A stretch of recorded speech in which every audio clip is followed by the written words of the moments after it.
Hi, this is John Rowell for the Rowell Report. Today is Saturday, January 10th, 2026, and I promised an update on the Oreshnik strike. I can tell you that no definitive um, video information or geolocations have been provided regarding the Oreshnik missile strike. So it is your guess as good as mine regarding exactly what was targeted.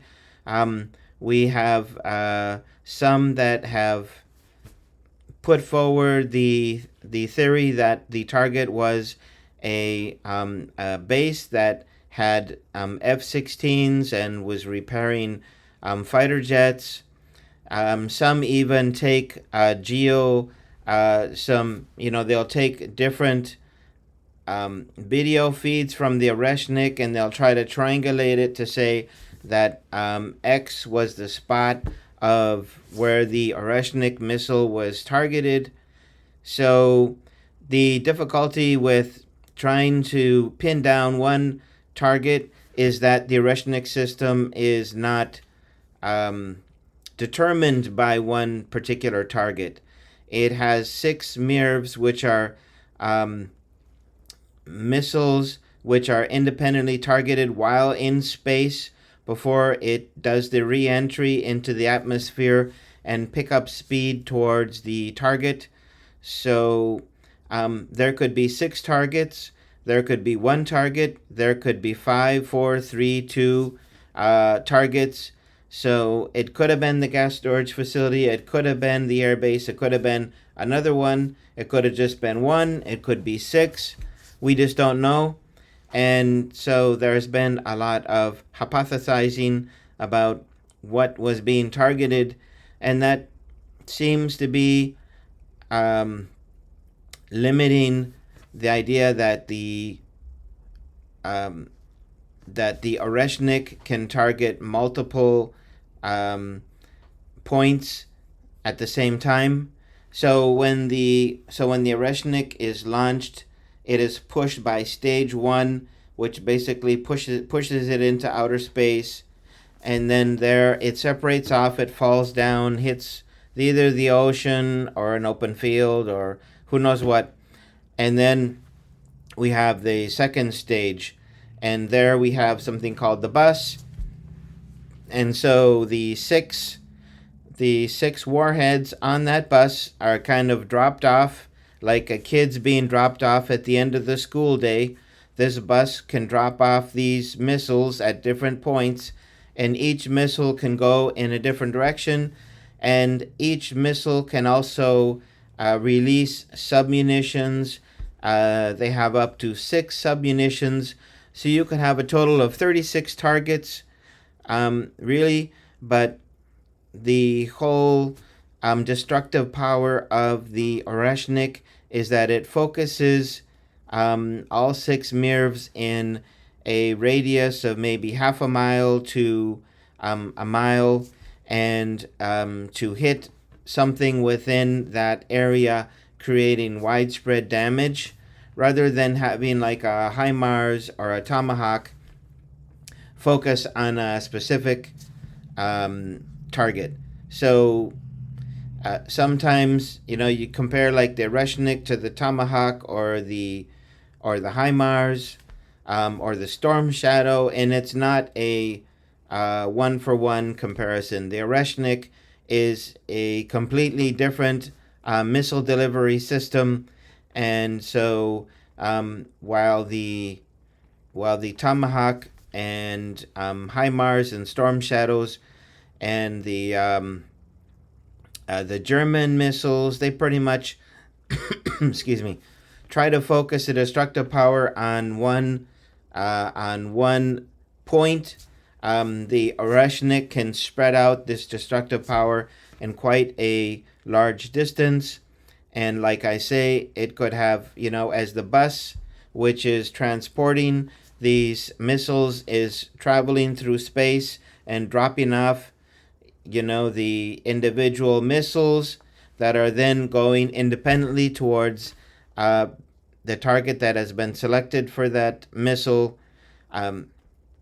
So it's really hard to say exactly what was hit in Ukraine, and we don't know whether there was actual um, a if this was an empty warhead or if this was a warhead that had some explosive inside. So if it was an empty warhead, then that would have been what they used on the I was gonna say was it the Dnipro factory, the Yuzhmash, I think it's the Yuzhmash factory. It didn't actually have any explosive. The force of the impact was sufficient to make widespread destruction on this factory. So that was their warning. We have this missile delivery system and we can use it at any time. Now, why would they then again repeat the same type of warning if they already gave it once? So you would think that they would be using much more destructive power in this missile strike from the Oreshnik. But again, all this is hypothesizing, and until we get visual evidence of the destruction of the Oreshnik missile, your guess is good as mine. But I'd like to say that the Oreshnik is not determined by one target. It can target many things over a very wide distance. And you can imagine the speed at which the bus is traveling through space and dropping off each missile. There could be destruction over a very wide area. So I would think that the last point of this video, I would think that there was substantial destructive power, because if not, there would have been immediately a video or report from the BBC, from Deutsche Welle, from France 24, from PBS, from Radio Free Europe, or whatever that propaganda network is, saying it was a dud, all this hype, and again, it was a dud. But we do have Ukrainians say that it was all propaganda. When the Russians get mad, they send the Oreshnik, as like somebody taking a plate and throwing it up against the wall to kind of unload some frustration. So I can assure you that the use of the Oreshnik missile was more than just a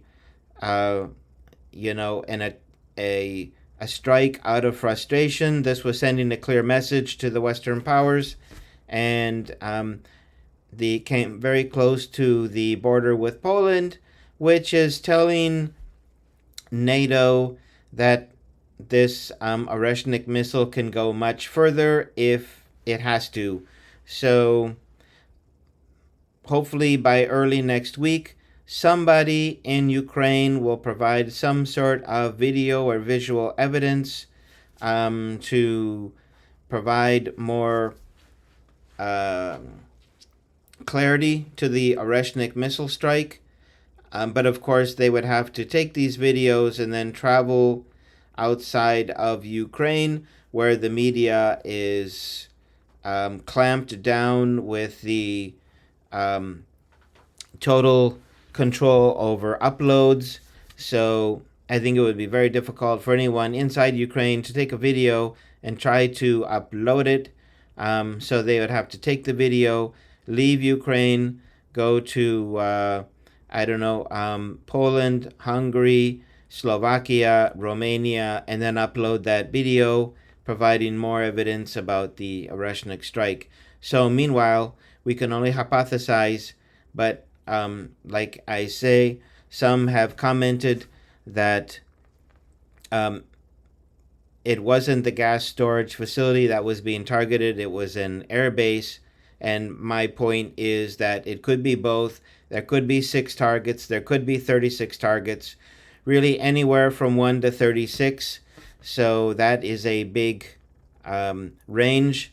So anyway, this is my update, and the fact that BBC has said basically nothing about this strike. If you go to their homepage, you can't really find anything about the Oreshnik strike. I think that this Oreshnik strike was quite destructive.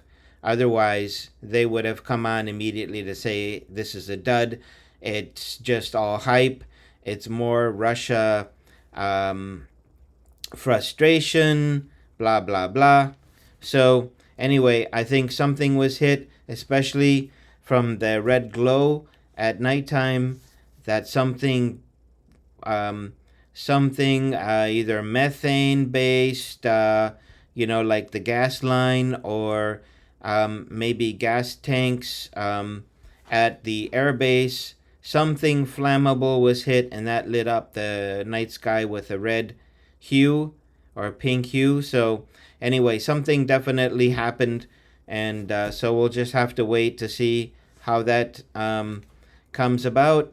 And I won't be updating, with a new video on the airbase or anything, because it could have been the airbase, but it also could have been somewhere else. So until we get the full information, I won't provide any more videos showing what the other potential target could have been. So hopefully by early next week, we will get some more clarity. Meanwhile, I appreciate you checking in here on my channel. And if you like this video, please hit the like button, share, and subscribe. And I look forward to seeing you back for future videos. Take care. Bye-bye.